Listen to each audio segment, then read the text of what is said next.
दूर एका हिरव्यागार जंगलात चिऊ चिमणी नावाची एक गरीब पण खूप मायेची आई राहत होती. काही काळापूर्वी तिचा नवरा मुसळधार पावसात दगावला होता आणि चिऊ एकटीच होती तिच्या 2 अंड्यांसह. ती आपल्या अंड्यांवर बसून त्यांना ऊब देत होती आणि बाहेर मुसळधार पाऊस पडत होता. अरे देवा, अजून काही दिवस साथ दे. या 2 अंड्यामध्येच माझी सगळी दुनिया आहे. लवकरच माझी पिल्लं बाहेर येऊ देत, म्हणजे त्यांच्या चिवचिवाटाने माझं घर भरून जाईल. मग काही दिवसांनी अंड्यातून पिल्लं बाहेर येण्याची वेळ आली. एक अंड फुटलं आणि त्यातून एक गोंडस पिल्लू बाहेर आलं. चिऊ आनंदाने म्हणाली, माझं गोजिरं लेकरू, माझा छोटू. पण दुसरं अंड अजूनही फुटलं नव्हतं. चिऊ आपल्या जुन्या मोडकळीस आलेल्या घरट्यात बसली होती. बाहेर थंडीचे वारे सुटले होते. पाऊस कोसळत होता आणि झाडं जोरजोरात हलत होती. तेवढ्यात काही शेजारी पक्षी, काळू कावळा, गोजिरी कावळी, धिप्पू पोपट आणि चिंपू चिमणी उडत उडत चिऊ जवळ आले. अगं चिऊ, तुला काही शहाणपण आहे का नाही? हे अंड तर खराब झालंय.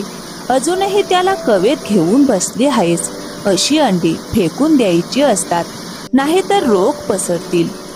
बघा ना, बिचारी स्वतः पावसात भिजते आणि त्या निरुपयोगी अंड्याला सांभाळते.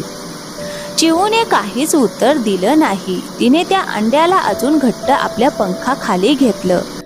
अरे बघा ना, थंडीने थरथरत आहे आणि तरीही त्या मेलेल्या अंड्याला कवेत घेऊन बसली आहे. किती मूर्ख आहे ही चिमणी. अरे, दुःखाने हिचं डोकंच फिरलंय बहुतेक. चल, सोडा ना, आपल्याला काय, एक पिल्लू मिळालंय ना, तिला तेवढंच पुरेसं आहे. हे सडलेलं अंड ठेवून काय उपयोग? पण चिऊ चिमणी कोणाच्याही बोलण्याकडे लक्ष देत नव्हती. तिला विश्वास होता, जर तिचं प्रेम खरं असेल तर कदाचित काही चमत्कार घडेल. त्यातच 2 दिवस निघून गेले, पण पाऊस अजूनही थांबला नव्हता. रात्रीची वेळ होती. जोरदार वारा, मुसळधार पाऊस, आकाशात विजा चमकत होत्या. झाडं जोरजोरात हलत होती. चिऊचं घरटं आता खूपच कमकुवत झालं होतं. अचानक एक प्रचंड वाऱ्याचा झोत आला आणि चिऊचं घरटं खाली कोसळलं. आणि चिऊ आपल्या दुसऱ्या अंड्याला वाचवू शकली नाही. ती रडतच म्हणाली, काश तूही माझ्या छोटूसारखा जगला असतास. मी तुलाही कवेत घेतलं असतं, तुलाही प्रेम दिलं असतं, पण मी तुला वाचवू शकले नाही. मला माफ कर माझ्या लेकरा, माफ कर मला. मग दुसऱ्या दिवशी चिऊ आपल्या तुटलेल्या घरट्याजवळ बसली होती, एकटी, शांत आणि दुःखाने भरलेली. तेवढ्या झुडपातून हलकीशी सळसळ ऐकू आली. कोण आहे तिथे? कुणी अडचणीत तर नाही ना? चिऊ सावधपणे पुढे गेली. ती झुडपात डोकावली आणि तिथे एक जखमी ऊर्ध घुबड पडलेलं दिसलं. अरे बापरे, घुबड बाबा, तुम्हाला खूप दुखापत झाली आहे. तुमच्यावर कोणी हल्ला केला का? हो ग मुली, बहुतेक एखाद्या शिकारी पक्षाने माझ्यावर हल्ला केला असावा. चिऊने घुबड बाबांना पाणी पाजलं, त्यांच्या जखमा स्वच्छ केल्या. बाबा, तुम्ही काळजी करू नका, मी आहे ना, मी तुमची मलमपट्टी करते. आणि त्यांच्या जवळ बसून राहिली, जशी एखादी मुलगी आपल्या वडिलांची सेवा करते. घुबड बाबा प्रेमाने म्हणाले, मुली, आजकाल असा निरपेक्ष प्रेम भाव आणि जिव्हाळा फार क्वचितच पाहायला मिळतो. मुली, तू माझ्यासाठी जे केलंस त्याचा मोबदला मी तुला एक अनमोल भेट देऊन देईन. हे घे, हा जादुई हिरा आहे. जादुई हिरा? बाबा, हा काय आहे? अगं मुली, हा काही साधा हिरा नाही. तो हातात घेऊन हळूच घासलास तर तुझ्या 3 इच्छा पूर्ण होतील. चिऊने हळूच हिरा हातात घेतला. मला फक्त एक छोटंसं सुरक्षित घर हवं आहे आणि माझं तुटलेलं अंड परत मिळावं. तिने पहिल्यांदा हिरा घासला आणि क्षणात आकाशातून एक सुंदर मजबूत घर खाली उतरलं. दुसऱ्यांदा हिरा घासल्यावर तिचं तुटलेलं अंड पुन्हा जुळलं आणि त्यातून एक गोंडस पिल्लू बाहेर आलं.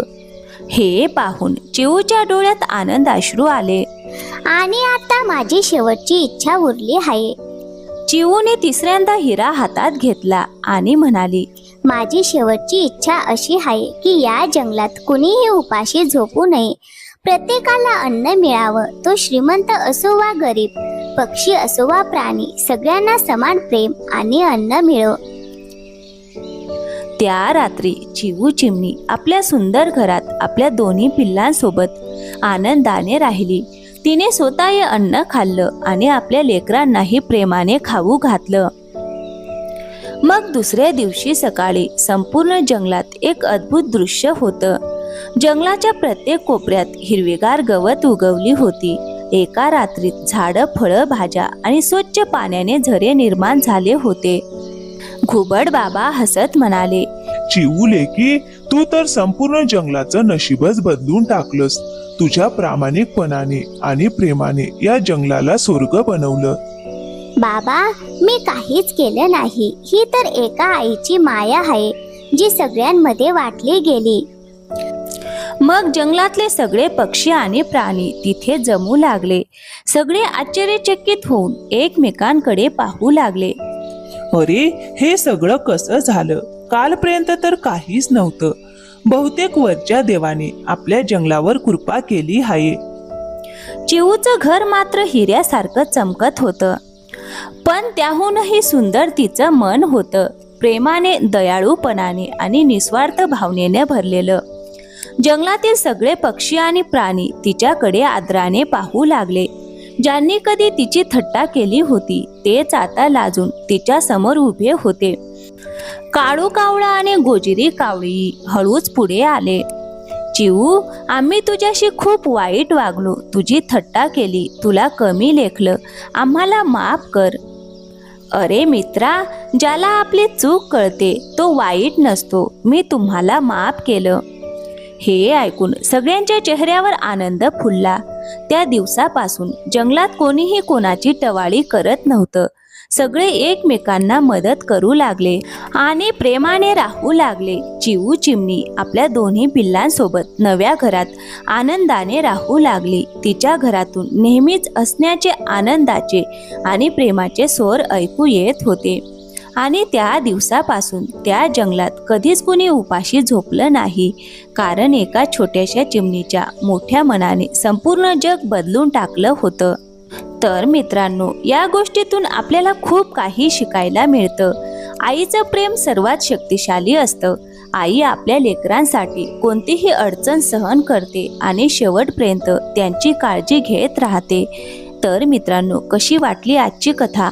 आवडली असेल तर व्हिडिओला एक लाईक करा, शेअर करा आणि हो, चॅनलवर नवीन असाल तर प्लीज चॅनलला सबस्क्राईब करायला विसरू नका. थँक्यू, धन्यवाद मित्रांनो. पुन्हा भेटूया एका नवीन कथेसोबत. तोपर्यंत काळजी घ्या.